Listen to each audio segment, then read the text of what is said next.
नमस्कार, मैं डॉक्टर शिशिर Upadhyay. Asian news की खास पेशकश सेहत संवाद में आपका बहुत बहुत स्वागत है। हम अपने दर्शकों को इस समय 2:30 बज रहे हैं। हम ये चाहते हैं कि वो अपनी सेहत के बारे में अवेयर रहें और इसीलिए हम डॉक्टर से चर्चा करके आपको अपनी सेहत के बारे में अवेयर रहने के लिए प्रयास करते हैं कि उनके माध्यम से आपको बहुत सारी जानकारी दे सकें। इसी कड़ी में सेहत संवाद के एशियन के इस खास कार्यक्रम में आज हम आपके सामने डॉक्टर उत्कर्ष त्रिवेदी जी को लेके आए हैं।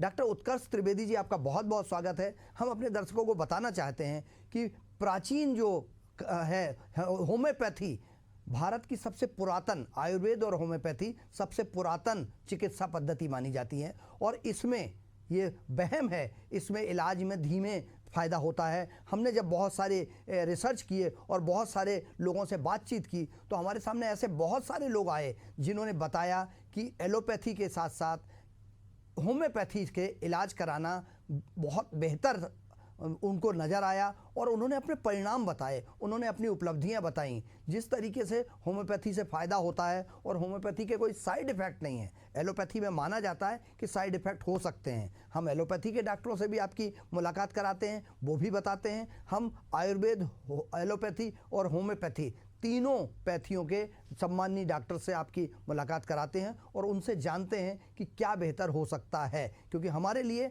हमारे दर्शक हमारी प्रायोरिटी हैं। सबसे पहले डॉक्टर उत्कर्ष त्रिवेदी जी, आपका बहुत बहुत स्वागत है। और हमारे दर्शक आपके माध्यम से ये जानना चाहेंगे कि होम्योपैथी के बारे में कहा जाता है कि बहुत स्लो, बहुत आराम से इसका फ़ायदा मिलता है, लेकिन कुछ मैंने आपके वीडियो देखे जो जिस तरीके से जो इलाज की पद्धति आपने अपनाई है उससे बहुत फ़ायदा नज़र आया। जो वीडियो हम अपने दर्शकों को दिखा रहे हैं उससे बहुत कुछ फ़ायदा समझ में आता है। तो क्या आपको लगता है कि होम्योपैथी, एलोपैथी और आयुर्वेद में होम्योपैथी पे आदमी क्यों जाना चाहे? सबसे पहले मैं आपको और आपके दर्शकों को प्रणाम करके धन्यवाद करना चाहूँगा कि आपने आज एक ऐसी चर्चा रखी है जिससे छत्तीसगढ़ की सहित पूरे देश की जनता को फ़ायदा होने वाला है। और जैसा कि आपने अभी सवाल किया है कि होम्योपैथी स्लो है, निश्चित रूप से आज की डेट में अगर आप देखेंगे तो लोगों की धारणा यही है कि होम्योपैथी धीरे काम करती है। लेकिन जो लोग होम्योपैथी ट्रीटमेंट ले रहे हैं, जब आप उनसे इसका सवाल करेंगे तो आपको जवाब बिल्कुल उल्टा मिलेगा। Homeopathy day by day research हो रहे हैं, डे बाय डे नई नई मेडिसिन आ रही हैं और लोगों पे उनका रिजल्ट भी बहुत फास्ट आने लगा है। मेरे पास ऐसे कई केस हैं, पथरी के केस है, साइटिका के केस है, बर्न का केस है और बुखार, सर्दी, खांसी के ऐसे कई केस है जिनको हम दवाई देते और फटाफट विदिन 1 से 2 दिन में उनका 104, 105 बुखार ठीक भी हो जाता है। तो लोगों की जो धारणा है आज की डेट में वो चेंज हो रही है और कहीं ना कहीं कोविड के बाद जो लोगों की धारणा है वो जो हमारे प्राथमिक उपचार है, जो हमारी परंपरागत शैली है, चाहे वो आयुर्वेदिक हो, चाहे वो होम्योपैथी हो, चाहे वो नेचुरोपैथी हो, इस ओर लोगों का रुझान बढ़ा है। बिल्कुल डॉक्टर साहब, जैसा आपने कहा, चूँकि रुझान बढ़ा है, लेकिन हमें ऐसा लगता है अभी बुखार आया तो हमें लगता है कि एक टैबलेट खा लेते हैं एलोपैथी की और उससे बुखार उतर जाएगा। होम्योपैथी के बारे में ये माना जाता है कि ये ठीक तो करेगी लेकिन धीरे धीरे ठीक करेगी। तो क्या हमारे दर्शक, होम्योपैथी में कोई ऐसी चीज़ है जो सर्दी जुकाम हो जाता है, बुखार आ जाता है या कहीं कट छिल जाता है, खासकर मैं ऐसे जिसमें तुरंत लाभ लेना चाहता है आदमी, ऐसे लोगों को क्या करना चाहिए? देखिए, जब आप बात करेंगे बुखार आया और हम एक टैबलेट खा गए और ठीक हो जाते हैं। कोविड क्या था? कोविड भी एक बुखारी था, सर्दी थी, छींक थी, उसमें लोग क्यों नहीं ठीक हो पा रहे थे जी? तो कहीं ना कहीं बीमारी को हमको डिफरेंशिएट करना पड़ेगा। आप कहीं ज़्यादा एक्सर्शन कर लिए हैं, आपको कोई तकलीफ हो गई, उसमें सर दर्द, बदन दर्द हो रहा है, बुखार आ गया, वो एक आध टैबलेट से ठीक हो जाता है। लेकिन बुखार के जब कारण कोई और रहते हैं, कोई वायरल बुखार रहता है, कोई किसी प्रकार का इन्फेक्शन का रहता है, किसी को जॉन्डिस रहता है, तो उसमें आपको प्रॉपर ट्रीटमेंट की आवश्यकता पड़ती है। होम्योपैथी में भी ऐसी कई कॉमन दवाइयाँ हैं, चाहे वो फेरम फर्स्ट ले लीजिए, चाहे वो यूपिटोरियम ले लीजिए, चाहे वो बेलाडोना ले लीजिए, ये भी प्रारंभिक रूप से लोगों को ठीक कर देती हैं। लेकिन जब एक दिन में अगर वो पेशेंट बुखार का नहीं ठीक हो रहा है तो मैं सभी मरीजों को यही सलाह दूंगा कि बुखार और कोई भी एक्यूट बीमारी के लिए आप 1 से ज़्यादा दिन वेट मत करिए। आप उसके बाद तुरंत अपने चिकित्सक को दिखाइए, चाहे वो जिस चिकित्सक का आप इलाज करते हैं, क्योंकि जितनी आपकी बीमारी पुरानी होगी उतनी ही आपकी तकलीफें बढ़ेंगी। और हमारे यहाँ होम्योपैथी में जब आप बात करेंगे, होम्योपैथी में ओपन मार्केट में मेडिसिन इसलिए नहीं है क्योंकि होम्योपैथी में सिम्टम्स के बेस पे हम ट्रीटमेंट करते हैं। अब जो बुखार का पेशेंट है हमारे जैसे ब्रानिया मेडिसिन है उसमें उसको पानी की प्यास बहुत लगती है, कोई ऐसी दूसरी मेडिसिन है जिसमें उसको पानी की प्यास कम लगती है, किसी में उसका गला सूखता है, किसी में नहीं सूखता है, किसी बुखार में उसको सर में दर्द होता है तो किसी में पैर में दर्द होता है। हमारे आर्निका करके एक ऐसी मेडिसिन है कि उस पेशेंट का ये सिम्टम्स है कि जब वो पूरा चद्दर ओढ़ता है तो उसके पैर हमेशा खुले रहते हैं। तो इस टाइप के सिम्टम्स को देख के जब हम ट्रीट करते हैं तो एक आश्चर्यचकित जो परिणाम आपने देखा है ये होम्योपैथी में निकलता है। तो होम्योपैथी में पर्टिकुलर मेडिसिन बताना बहुत ही कठिन होता है। जी डॉक्टर साहब, होम्योपैथी में चूंकि आपने अभी बुखार का जैसा कहा, मान लीजिए एक्सीडेंटल केस है, हड्डी का मामला है या न्यूरो का केस है, तो क्या इस तरीके के मामले में एक्सीडेंटल केस में या हड्डी के टूट जाने पर या न्यूरो, आज आपने एक साइटिका की बात करी, आजकल लोगों को नसों का खिंच जाना और वो न्यूरो पे बहुत ज़्यादा फोकस किया जा रहा है, तो इस पर क्या इलाज हो सकता है? देखिए, एक्सीडेंटल केस जो होता है हर पैथी की अपनी अपनी लिमिटेशन होती है। जैसे आप कई चीज़ देखेंगे तो कई चीज़ों का एलोपैथी में इलाज नहीं है और कई ऐसे जो इमरजेंसी एक्यूट केसेस है उसमें एलोपैथी से बेस्ट कोई ट्रीटमेंट है भी नहीं जी। तो जहाँ पर एक्सीडेंटल केस होते हैं, जहाँ पर हड्डियाँ टूट गई हैं, वहाँ पर निश्चित रूप से हमको एलोपैथी की आवश्यकता पड़ती है। लेकिन होम्योपैथी में भी ऐसी कई दवाइयाँ हैं जो प्लास्टर के बाद हड्डी को जोड़ने में मदद करती हैं। जैसे सबसे कॉमन दवाई हमारे पास सिम्पाइटम है, आर्निका है, हाइपेरिकम है, लीडमपॉल है। इस टाइप की दवाइयाँ विदाउट केस टेकिंग भी आप किसी भी चोट में दे सकते हैं, वो कहीं ना कहीं कुछ फायदा करेगी। लेकिन फिर मैं उसी चीज़ पे आऊँगा, लॉन्ग टर्म के लिए आपको प्रॉपर ट्रीटमेंट के साथ डायग्नोसिस और केस टेकिंग की जरूरत पड़ती है। और रही बात साइटिका, जो आजकल न्यूरो जितनी तकलीफें आ रही हैं, इसमें मैं कहीं ना कहीं तनाव, टेंशन को एक बहुत बड़ा महत्वपूर्ण रोल जो प्ले करता है। क्योंकि आज की आप देखेंगे जीवन की आपाधापी में लोगों के पास बैठने की फुर्सत नहीं है, एक दूसरे से बात करने की फुर्सत नहीं है, काम जो है वो दिन बर दिन लोगों के बढ़ते ही जा रहे हैं और स्ट्रेस जो है वो कम नहीं हो रहा है।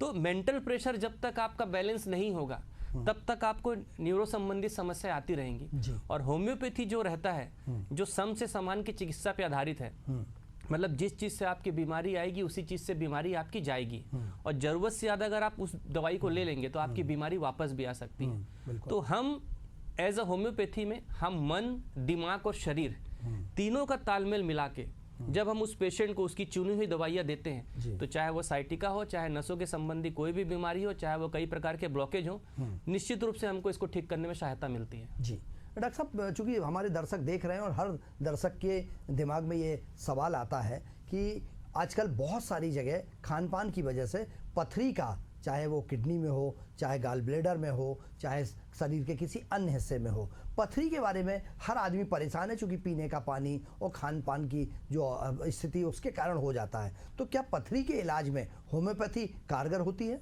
देखिए, पथरी के इलाज में होम्योपैथी बहुत कारगर है। जैसा आप गॉल ब्लैडर पथरी की बात करेंगे तो उसमें जनरली सर्जरी की सलाह देते हैं, लेकिन मेरे पास आज मेरी 8 से 9 साल की प्रैक्टिस में लगभग 100 से 150 ऐसे गॉल ब्लैडर के केसेस है जिसको मैंने क्योर कर दिया और उसकी रिपोर्ट भी पोस्टेड है। तो मेरे पास एक पेशेंट ऐसा था जिसको गॉल ब्लैडर में 10 से 15 पथरियाँ थी और उसको 6 महीने में ऐसा परिणाम मिला कि वो खुद 2-3 बार सोनोग्राफी कराया, कहीं रिपोर्ट तो गलत नहीं आ गई है। तो कभी कभार जादू टाइप के परिणाम भी होम्योपैथी में दिखने मिलते हैं। और खान पीन रूटीन, मैं आपको जैसे पहले भी कहा कि दिनचर्या लोगों की बहुत बिगड़ी हुई है, चीज़ें हमारी ठीक से पाचन नहीं हो रही है, हमारा डाइजेस्टिव सिस्टम, कई लोग को कब्जियत की समस्या है। तो जब चीज़ें हम खाते हैं और हमारी पाचन करने की क्षमता नहीं होती है तो वो बीमारियों के रूप में कन्वर्ट होती हैं। और किडनी की पथरी पे तो होम्योपैथी में बहुत बेस्ट इलाज है। मिनिमम 1 से 2 महीना, मैक्सिमम 3 से 6 महीना में अच्छी पथरी आज की डेट में होम्योपैथी से ठीक हो रही हैं। जी, उसमें सर्जरी की आवश्यकता नहीं पड़ती है?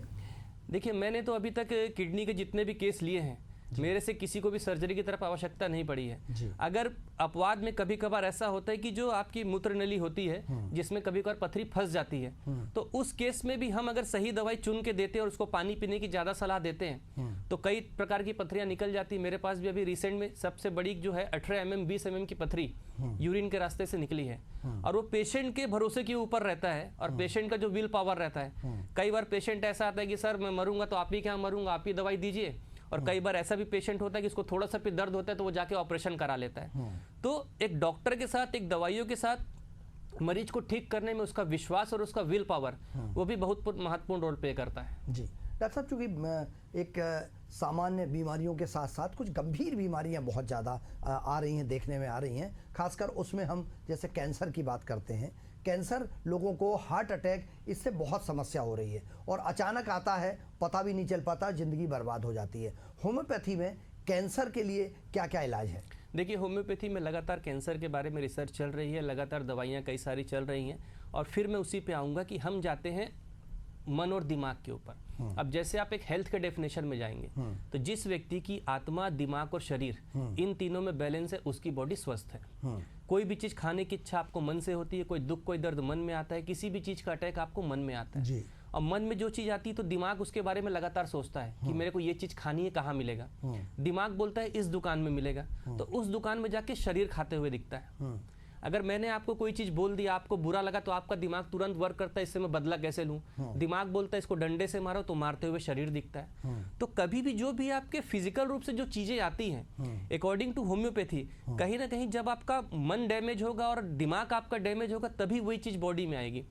डायरेक्ट बॉडी में कोई चीज़ें आपकी नहीं आती हैं। तो चाहे वो कैंसर हो, चाहे कोई भी ऐसी परिस्थिति हो, उसमें एज अ होल हम पेशेंट को लेते हैं और जब हम उसका ट्रीटमेंट करते हैं तो जब उसकी हिस्ट्री आती है कि नहीं मेरे साथ ऐसा हुआ, ये घटना हुई, इसके बाद मेरा शरीर डाउन होना चालू हो गया, मेरी नौकरी नहीं लगी, वहाँ से मेरा शरीर डाउन होने लग गया, मेरी शादी हुई थी, मेरा डाइवोर्स हो गया, वहाँ से मेरा शरीर डाउन होना चालू हो गया, तो हम उस बैक फेज से जाके उस पेशेंट को ट्रीट करना चालू करते हैं। तो इस टाइप के केसेस में जैसे मैंने भी माउथ कैंसर का ट्रीटमेंट किया, मेरे पास वो आज पेशेंट काफ़ी ठीक है। एक ईसोफेगस का कैंसर उसको ही मैंने दिया, वो भी आज ठीक है। एक और ऐसे मेरे पास लंग्स कैंसर का केस था जिसको डॉक्टर बोले थे कि ये 1-1.5 महीने से नहीं बचेगा, उसको मैंने साल भर तक उसकी लाइफ की सर्वाइवल रेट दी। और तो कहीं ना कहीं जब हम प्रॉपर केस हिस्ट्री लेंगे और जब मरीज को समझते हैं, क्योंकि होम्योपैथी में एक मरीज को समझना बहुत महत्वपूर्ण होता है, ना कि बीमारी को, क्योंकि बीमारी उस मरीज के अंदर होती है। और जैसा कि कहीं ना कहीं किसी पॉइंट पे हम वीक होते हैं तो दुश्मन आके हमला करता है, तो उसी प्रकार जब हमारी बॉडी का वाइटल फोर्स, जिसको होम्योपैथी में हम जीवनी शक्ति बोलते हैं, आत्मा बोल लीजिए, मन बोल लीजिए, वो जब डाउन होता है तो हमारा माइंड डिस्टर्ब होता है और माइंड डिस्टर्ब होने के कारण वो बीमारी हमारे शरीर में धीरे धीरे धीरे उत्पन्न होना चालू होती है। तो इन दवाइयों के माध्यम से हम मरीज को मेंटली और इंटरनली स्ट्रांग करते हैं, उसके अंदर लड़ने की क्षमता बढ़ाते हैं और बीमारी धीरे धीरे ऑटोमेटिक बाहर निकल जाती है। जी डॉक्टर साहब, चूँकि हमारे दर्शक इस पूरी आपकी जो चर्चा है उसका पूरा आनंद ले रहे होंगे, उनके मन में एक सवाल आता है, बहुत बार बार सोचते हैं, क्योंकि एक तो आपने जो कैंसर के बारे में बात की, कैंसर के इतर और भी बहुत सारी हार्ट में छोटे छोटे बच्चों को भी हार्ट की समस्या हो रही है। अभी हम ये सुनते हैं कि इतने साल के बच्चे को हार्ट अटैक आया, इसको तो हार्ट अटैक के बारे में क्या सावधानी रखी जाए और होम्योपैथी में क्या इलाज है, ये हमारे दर्शक अगर जानना चाहें आपसे तो। देखिए, आज की डेट पे तो मैं लोगों को यही सलाह दूंगा कि हर 3 से 6 महीने में या मैक्सिमम हो सके तो साल भर के अंदर अपना जो बॉडी प्रोफाइल होता है वो कराते हैं, क्योंकि कोरोना के बाद लोगों की लाइफ में बहुत बदलाव आया है। चाहे वो कोविड का इन्फेक्शन हो, आप अगर देखेंगे तो कहीं ना कहीं हर व्यक्ति कोविड से टकरा के निकला है, तो उसका इफेक्ट कहीं ना कहीं उनके बॉडी में है। तो ये जो ब्लॉकेज हो रहे हैं, एक जो अपने प्रैक्टिस में मैंने समझ में आया है कि कोविड के बाद से ये केसेस बहुत बढ़े हैं। दूसरा केस फिर अपन उसी चीज पे आएंगे जो स्ट्रेस मैनेजमेंट है। लोग तनाव, टेंशन को मैनेज नहीं कर पा रहे हैं, अपनी दिनचर्या को सही से मैनेज नहीं कर पा रहे हैं। तीसरा जो मैं आकलन कर रहा हूँ जिमिंग का, हम भी अपने लाइफ में थे, स्कूल में पीटी मॉर्निंग में करते थे, योगा एक्सरसाइज सुबह होता था, लेकिन आजकल लोग रात के 12 बजे भी जिमिंग कर रहे हैं, रात के 2 बजे भी कर रहे हैं, शाम को भी कर रहे हैं। तो बॉडी का क्या होता है, एक फेस होता है। आप देखेंगे धीरे धीरे अपन ऐसे पहाड़ चढ़ते फिर नीचे आते हैं, तो वही जब हम सुबह उठते हैं तो बॉडी धीरे धीरे हमारी चार्ज होती है, फिर दोपहर में और चार्ज होती है, शाम को आते हैं तो रात को हमको नींद की आवश्यकता होती है। अब रात को हमको बॉडी को रिलैक्स करना है और उस समय जब हम हैवी एक्सरसाइज करेंगे या कुछ करेंगे तो कहीं ना कहीं ये भी कारण है जो यंग जनरेशन में मुझे लगता है, हो सकता है मैं गलत भी हूँ, तो कहीं ना कहीं एक कारण मुझे लगता है कि हार्ट अटैक की समस्या जो है वो यंग जनरेशन में ज़्यादा बढ़ रही है। दूसरा, बॉडी को हम बढ़ाने के लिए हम नेचुरल चीज में ना जाके कई सारी दवाइयों का उपयोग कर रहे हैं, सप्लीमेंट का। जैसे कोई नशे की चीज है, अब आप डांस कर रहे हैं लेकिन आपके बॉडी के अंदर नशा आपको समझ में नहीं आ रहा है, लेकिन बॉडी तो एग्जॉस्ट हो रही है ना। तो कहीं ना कहीं क्या होता है, जब बॉडी का ब्लड सर्कुलेशन प्रभावित होता है तो ये हार्ट अटैक और इस टाइप की चीजें आती हैं। तो मेरा आपके चैनल के माध्यम से लोगों से यही निवेदन है कि सबसे पहले अपना खान पीन सुधारें, प्रकृति के साथ खिलवाड़ ना करें, जो नेचुरल चीज है। अगर आपकी बॉडी पतली दुबली है कोई दिक्कत नहीं है, आपके अंदर स्टेमिना है, आपके अंदर पावर है, तो आप उसके साथ जिए। और जो सबसे महत्वपूर्ण चीज़ है कि आपस में बैठिए, घर वालों से बात करिए, दोस्तों से बातचीत करिए, क्योंकि जितना आप अपने अंदर की चीज़ निकालेंगे उतने आपके दिल का बोझ हल्का होगा और आपको हार्ट अटैक नहीं होगा। बिल्कुल, मन साफ होगा और अगर हल्का रहेगा, टेंशन नहीं लेंगे, तो मुझे ऐसा डॉक्टर साहब की सलाह है कि मुझे ऐसा लगता है कि उससे आदमी रिलैक्स रहेगा और शायद टेंशन ही सारी समस्याओं की जड़ है। पहले ये कहा जाता था कि आपका पेट बहुत साफ़ सुथरा रहना चाहिए, पेट के साथ साथ दिमाग भी साफ़ सुथरा रहे, ताकि उसमें कोई भी टेंशन ना लेके चलें, ताकि हम बीमारियों से दूर रह सकें। डॉक्टर साहब, एक और सवाल, महिलाओं के बिना सब कुछ अधूरा है। महिलाओं को बहुत सारी समस्याओं का सामना करना पड़ता है और ख़ासकर एक ऐसा सवाल है जो माहवारी के समय में होता है और ये माना जाता है कि वो हर महिला के साथ ये प्रॉब्लम होती है और उसमें सिर्फ एलोपैथी, और एलोपैथी में पेन किलर खाने के बाद धीरे धीरे उनकी किडनी पर असर होने लगता है और ये हमेशा होता है। तो क्या इसमें महिलाओं से संबंधित बीमारियों को ध्यान में रखते हुए होम्योपैथी के माध्यम से कुछ उनको सलाह दी जा सकती है? देखिए, महिलाओं के लिए होम्योपैथी में बहुत अच्छी ट्रीटमेंट है और जैसे अभी आप करंट में देखेंगे लगभग 90% जो महिलाएं हैं या जो यंग जनरेशन की गर्ल्स हैं वो पीसीओडी से पीड़ित हैं और ये भी रूटीन और खान पीन से ज़्यादा होता है बीमारी। और मेरे पास ऐसे कई पीसीओडी के केस हैं जो 3 से 6 महीने साल भर के अंदर उनकी रिपोर्ट्स नॉर्मल आ रही है और वो ठीक हो रही हैं। महिलाओं में एक जो सबसे कॉमन में समस्या देखता हूँ, जो पीरियड्स के समय उनको पेन होता है। कई बार ऐसे पेन किलर लेने के बाद भी उनको उस पेन में आराम नहीं होता है। तो हम उसी केस में सिम्टम सिमिलरिटी के बेस में हम ट्रीटमेंट जब करते हैं तो महीने दर महीने उनको धीरे धीरे उसमें आराम मिल जाता है। और जैसे हर किसी की मानसिक स्थिति होती है, हमारे यहाँ पल्साटिला करके एक मेडिसिन है जो महिलाओं में सबसे बहुत अच्छे तरीके से काम करती है। और अगर मैं आपको उसका सिम्टम बताऊं तो बहुत सुंदर लड़की जो एक दिखती है, जिसकी नीली आंखें होती हैं, लाल गाल होते हैं और भूरे टाइप के बाल होते हैं, तो इस टाइप की महिलाओं को देखते ही हम पहला पल्साटिला मेडिसिन जो है अपनी हम वो इंडिकेट कर सकते हैं। हमारे यहाँ सीपिया करके मेडिसिन है जो एकदम पतली दुबली महिला रहती है, वो हमेशा क्रॉस लेग करके, जैसे कोई सिटिंग पोजीशन में अगर महिला बैठ रही है और वो क्रॉस लेग करके बैठती है तो हम पल्साटिला करके मेडिसिन एक इंडिकेट कर सकते हैं। इग्निशिया करके हमारे यहाँ मेडिसिन होती है जो एकदम मतलब डरी हुई, सहमी हुई इस टाइप की महिला रहती हैं। साथ में हम जब अगर आप जाएंगे गोल्ड में सबसे ऊपर जो रहती है प्लेटिनम रहती है। तो जिस भी व्यक्ति को शो ऑफ करने की टेंडेंसी हो, जैसे कोई महिला अगर किसी के मैयत में भी सोना चांदी पहन के जा रही है तो उस टाइप के मेडिसिन में हम महिला में हम वो चीज़ बीमारी सोचते हैं। तो सिम्टम सिमिलरिटी के बेस में जब हम होम्योपैथी की दवाइयाँ देते हैं तो कई सारे पीरियड्स के कैंप हो या मेनोपॉज की समस्या हो या माहवारी की समस्या हो, इवन प्रेगनेंसी, मेरे पास ऐसे ऐसे केस है जिनको 12 साल से बच्चा नहीं हुआ था उनको भी प्रेगनेंसी हुई है। ऐसे मेरे पास 8 से 10 केस हैं जिनके मेरे दवाइयों के द्वारा प्रेगनेंसी भी हुई है। तो होम्योपैथी में बच्चों से लेके बूढ़ों तक, महिलाओं पुरुष सब के लिए अच्छी से अच्छी दवाइयाँ उपलब्ध हैं। जी डॉक्टर साहब, चूँकि होम्योपैथी लगातार भारत सरकार की कोशिश है कि लगातार होम्योपैथी का लोग फ़ायदा उठाएं, सरकार, राज्य सरकार भी कोशिश करती है और छत्तीसगढ़ में विष्णुदेव सरकार है और वह प्रयास करती है। आपको क्या लगता है कि जितने भी सरकारी अस्पताल हैं वहाँ जाते हैं तो सिर्फ एलोपैथी ही मिलता है, आयुर्वेद बहुत रेयर रहता है, उपेक्षित है? क्या सरकार से आप अपेक्षा करेंगे कि कम से कम होम्योपैथी को भी जितने बड़े बड़े सरकारी अस्पताल हैं उसमें प्रमुख पैथी के रूप में आगे बढ़ाया जाए ताकि लोगों को फ़ायदा मिल सके? क्योंकि एलोपैथी बहुत महंगी है, होम्योपैथी और आयुर्वेद अपेक्षाकृत बहुत सस्ती है। देखिए, ये सब जुड़ाव दोनों तरफ से बराबर होता है। जब तक आप किसी से कोई चीज़ मांगेंगे नहीं तब तक माँ भी दूध नहीं पिलाती है। तो जब आप सरकार से कोई चीज़ की डिमांड करते हैं, जब आप सरकार से कोई चीज़ मांग करते हैं, तब सरकार उसको फुलफिल करती है। ये सभी सरकारों का हाल है। कई बार ऐसी स्थिति होती है कि सरकार अपने आप कुछ चीज़ें कर देती हैं। तो होम्योपैथी के केस में मुझे जब देखने में आया कि विगत छत्तीसगढ़ सरकार बने मतलब 21 या 22 साल 25 साल होने जा रहे हैं और आज की डेट में होम्योपैथी का एक भी सरकारी कॉलेज छत्तीसगढ़ में नहीं है। तो सबसे बड़ी विडंबना तो यही है कि इस ओर अभी तक किसी भी सरकार का ध्यान नहीं गया है।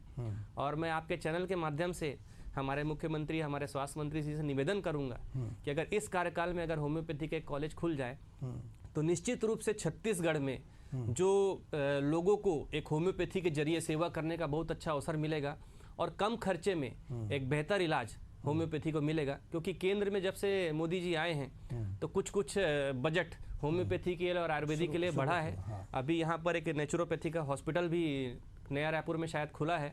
तो धीरे धीरे क्रेज आ रहा है कि नेचुरल चीज़ों में हम बढ़ रहे हैं। और जो अगर मैं सरकार की बात करूं तो बंगाल में जो नेशनल होम्योपैथी कॉलेज है, अगर आपको जानकारी नहीं होगी तो मैं आपको बताना चाहूँगा इस चैनल के माध्यम से कि वहाँ पर रात से लाइन लगती है और लोग बॉटल रख के अपना कि बॉटल से लाइन लगती है और एक दिन में वहाँ पर होम्योपैथी के 4 से 5 हज़ार पेशेंट देखे जाते हैं और ये रोज का वहाँ का रूटीन है। तो होम्योपैथी के प्रति आम जनता का भरोसा है, बस हम उसको धरातल में कैसे आगे बढ़ाते हैं और सरकार के साथ साथ हम जो चिकित्सक हैं हम भी उसको कैसे अवेयरनेस करते हैं। क्योंकि आज देखेंगे आप होम्योपैथी का कहीं कोई ऐड नहीं है, कोई पब्लिसिटी नहीं है, कोई मार्केटिंग नहीं है, तो जनता को अवेयरनेस नहीं है। तो अपनी प्रैक्टिस के साथ साथ हमें इस ओर भी अग्रसर होने की आवश्यकता है कि ताकि आम जनता को पता चले कि होम्योपैथी में इस चीज़ का इलाज होता है और उनका रुझान आगे बढ़े। बिल्कुल, होम्योपैथी में सब कुछ संभव है, सब कुछ इलाज है, ये करके दिखाया है डॉक्टर उत्कर्ष त्रिवेदी जी ने। जिस तरीके से अभी हमारे दर्शकों ने देखा, जले हुए का इलाज और पूरी तरह से चेहरा वैसा ही का वैसा साफ हो गया,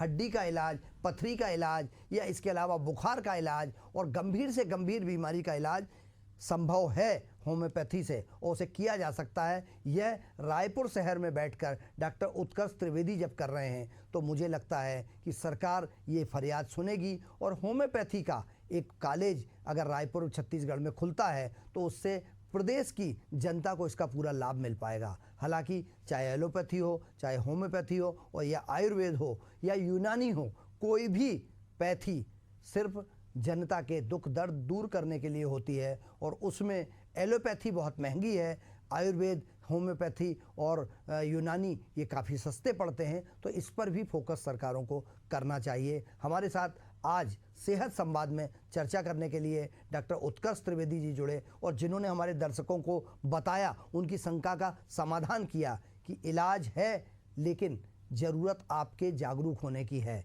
यदि आप समय पर हमसे संपर्क करते हैं, मतलब डॉक्टर से संपर्क कर लेते हैं और उनकी परामर्श से आप इलाज कराते हैं और अपनी सेहत का ख्याल रखते हैं, तो हमारा सेहत संवाद कार्यक्रम चलाना सार्थक होगा। एशियन न्यूज़ पर खबरों का सिलसिला जारी रहेगा। हमारे साथ डॉक्टर उत्कर्ष त्रिवेदी जी जुड़े, आपका बहुत बहुत धन्यवाद। खबरों के साथ बने रहिए। मुझे दीजिए इजाज़त।